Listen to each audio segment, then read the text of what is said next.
अण्णा काय सांगाल, तुमचा उमेदवार या ठिकाणी विजयी झालेला आहे, काय तुमची पहिली प्रतिक्रिया? खरोखर 1 ते 2 महिन्यापासून आम्ही या शहरामध्ये 1 to 1 घरापर्यंत आणि सर्व जाती धर्माच्या समाजापर्यंत जाण्याचं काम केलं.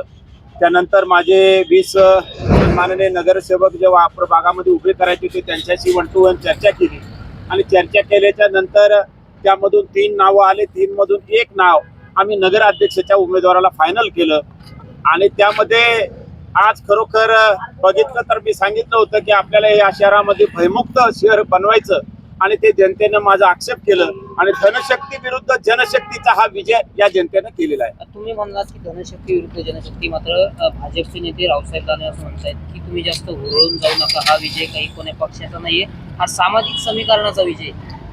खरोखर तसं बघितलं तर मला दलित असेल, मुस्लिम असेल, मराठा असेल, तेली असेल, माळी असेल, या शहरातला सर्व समाज, त्यामध्ये ब्राह्मण समाजानं सुद्धा मतदान केलेलं आहे. रावसाहेब पाटलांना खरोखर अनेक वर्ष राजकारण केलं, पण या शहरामध्ये त्यांना आतापर्यंत पकड करता आलेली नाही आणि ते म्हणत होते की हे दोन्ही तिकडे महाविकास आघाडी झाली नाही तर माझा विजय 100%. त्यांना 900,000 मतानं जनतेनं चपराक दिली.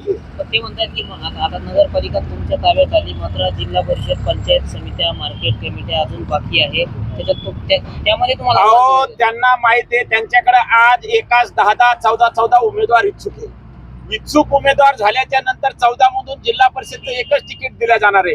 ते इच्छुक असलेले ते इच्छू होणारे आणि ठणाठण ठणके देणारे, एकाला तिकीट मिळणार आणि 11 आमच्या बाजूने येणारे. त्यामुळे त्याच्यातही रावसाहेब पाटील दानवे साहेबाला जशाचं तसं उत्तर देण्याचं काम राष्ट्रवादी काँग्रेस पार्टी, शरदचंद्रजी पवार साहेबांचा पक्ष करेल. तर आपली पुढील दिशा काय असणार आहे?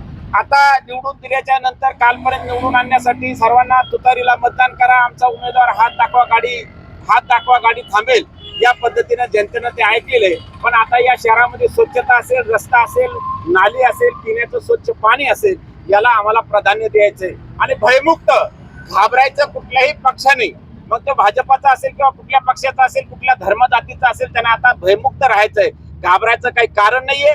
आणि जे काही कर्मचारी अधिकारी नगरपालिकेच्या माध्यमातून चांगलं काम करत नसेल तर त्यासाठी मी माजी आमदार चंद्रकांत दानवे राज्य शासनामध्ये सरकारमध्ये असताना सुद्धा होतोय, त्याचा चांगला अभ्यास मला आहे, त्यामुळे त्याच्यातही काही घाबरायचं काही कारण नाहीये.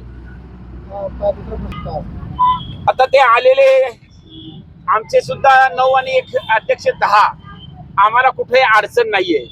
आणि नगरपालिकेमध्ये 2 आल्याच्या नंतर त्यांचं मत, त्यातला 1 त्याने अगोदरच आमचं सकाळी अभिनंदन केलेलं आहे. त्यामुळं नगरपालिकेमध्ये कशी चालवायची आणि कशी चालवायची ते चांगला आम्हाला त्याचा अभ्यास आहे. त्यामुळे ते नक्कीच चालू आणि या शहराला खरोखर विकासाच्या माध्यमातून पुढे आम्ही नेऊ.